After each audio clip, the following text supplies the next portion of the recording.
un rôle essentiel dans le développement de l'enfant. Les parents sont là pour aimer, accompagner, éduquer et prendre soin des enfants. Cela passe par des règles de vie mais aussi par le fait de savoir à quel moment l'enfant a besoin de se rendre chez le médecin.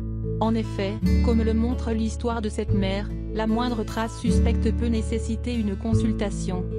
C'est l'histoire de Pantera, une adolescente de 14 ans qui a pu avoir un diagnostic précoce de ce dont elle souffrait grâce à la réaction rapide de sa mère.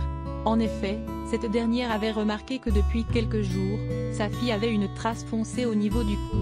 Pensant d'abord à une simple tache de saleté, elle veilla à ce que sa fille aille se laver. Toutefois, la tache foncée ne disparaissait pas. Par ailleurs, Pantera souffrait de maux de tête sévères, de sautes d'humeur et elle avait tout le temps soif. Inquiète, la maman décide alors d'emmener sa fille chez le médecin. Ce dernier lui révèle qu'en fait il s'agissait de l'acanthosie nigricans, une dermatose rare qui s'illustre par la présence de plaques de peau plus épaisses, de couleur grise ou noire au niveau du cou, des aisselles et de l'aine. Mais quelle en était la cause? Selon le médecin et le terrain héréditaire de Pantera, cette dermatose était la conséquence du diabète insulino-résistant, ou type 2, que l'on retrouve souvent chez des familles dont les personnes sont déjà diabétiques. Aujourd'hui, Pantera suit un traitement à base d'injections d'insuline. Malheureusement, elle n'est pas la seule adolescente à souffrir de diabète de type 2. Le diabète de type 2 chez les enfants et les adolescents. En effet, de plus en plus d'enfants et d'adolescents à travers le monde souffrent de diabète. En cause, l'hérédité et l'augmentation du surpoids et de l'obésité infantile, qui sont intimes liées au développement du diabète de type 2.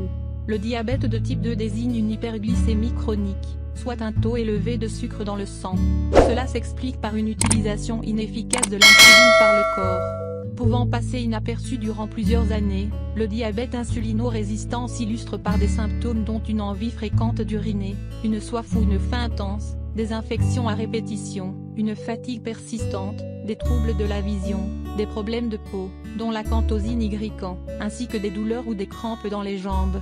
Il s'agit d'une maladie chronique dont les effets sur le long terme peuvent avoir des conséquences néfastes sur le cœur, les yeux, les reins, les artères ainsi que les nerfs.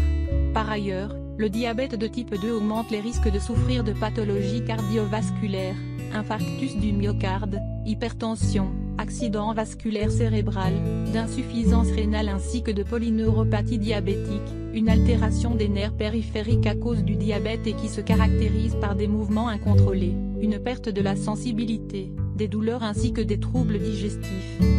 Bien que certains facteurs de risque comme l'hérédité ne puissent être prévenus, le poids quant à lui peut être surveillé. Pour ce faire, il convient d'adopter une alimentation variée et équilibrée ainsi qu'une activité physique régulière et une bonne hydratation, et ce dès le plus jeune âge afin d'éviter de développer une telle maladie durant l'enfance et l'adolescence.